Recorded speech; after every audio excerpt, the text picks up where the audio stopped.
सर्दी का बढ़ता प्रकोप से कुछ फसलों को फायदा जरूर होता है, लेकिन अधिक कोहरा पड़ने से किसान भाई के चेहरे पे चिंता की लकीरें सताने लगती है। वही सर्दी बढ़ने के साथ साथ कोहरा किसानों के लिए बड़ी चुनौती बन जाता है। किसानों को फसलों खराब होने पर खतरा मंडराने लगता है। ऐसे में कृषि वैज्ञानिक किसानों के लिए कोहरे की फसलों को बचाव का उपाय बताए हैं। किसान छोटा सा उपाय करके अपनी फसलों को सुरक्षित रख सकते हैं। कोहरे को फसल को बचाव के लिए आइए जानते हैं कैसे उपाय हैं। जी हाँ, अधिक कोहरे से फसल चौपट होने का खतरा रहता है। ऐसे में पिछले 4 दिनों से एमपी के भिंड इलाके में अधिक कोहरा पड़ रहा है। कृषि विशेषज्ञ राम सुजान शर्मा ने बताया कि इन दिनों लगातार कोहरा पड़ता है, जिससे फसलों को काफ़ी नुकसान होता है। फसलों का कई तरह की बीमारियों का खतरा बढ़ जाता है। धूप का कम निकलना और कोहरे का अधिक पड़ना फसलों को खराब करने लगता है।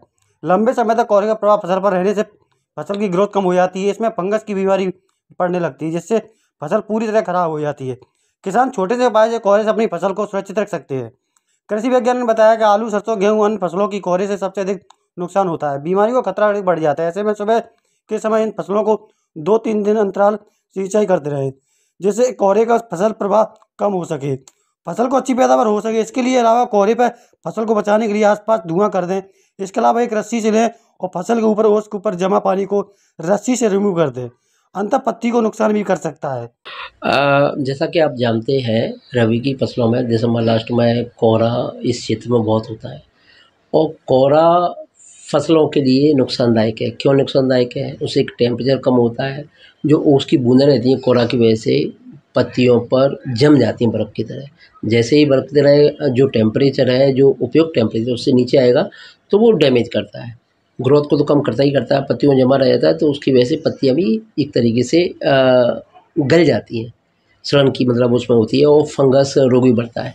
तो बचाव की जहाँ तक बात आती है, इसमें 2-3 तरीके अपन अपना सकते हैं। केमिकल विधि को अपन बिल्कुल छोड़ दें, क्योंकि अपने क्षेत्र में केमिकल का बहुत ही कम उपयोग किया जाता है। भौतिक विधियाँ हैं, उनका किसान भाई उपयोग करें।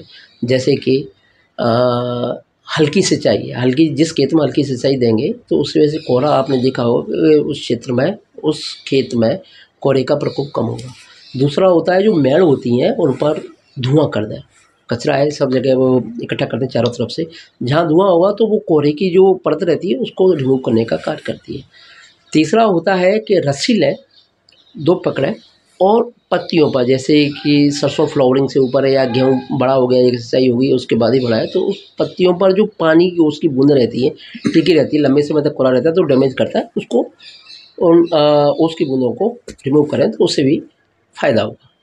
किन किन फसलों को नुकसान रहता है वैसे कोहरे? जो सकुलेंट ज़्यादातर फसलें होती हैं, इसमें गेहूँ का आपने देखा होगा कि अपने क्षेत्र में सबसे ज़्यादा लेट सोइंग होती है और शुरुआत में जब उसमें रिजिडनेस नहीं आती है तने में पौधों के, तो गेहूँ है वो आपका डैमेज हो सकता है। सरसों में भी इसमें फफूंदी रोग का सबसे ज़्यादा कारण बन सकता है और आपकी मसूर और चना जो मेन फसलें हैं, इन सबको कोहरे से नुकसान होता है। सबसे बड़ा नुकसान तो क्या, ग्रोथ कम होती है, वो तो होता ही है।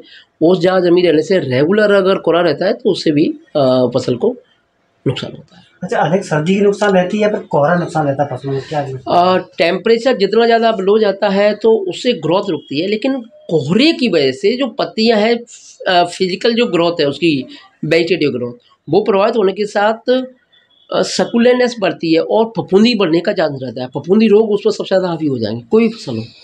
अगर नमी ज़्यादा रहेगी और कोल्डनेस ज़्यादा रहेगी तो उसमें फफूंदी रोग होने के ज़्यादा चांसेस रहते हैं। इसमें सरसों और गेहूँ, चना और मसूर तीनों में ये इसका प्रभावित, तीनों फसलें प्रभावित होंगी चारों।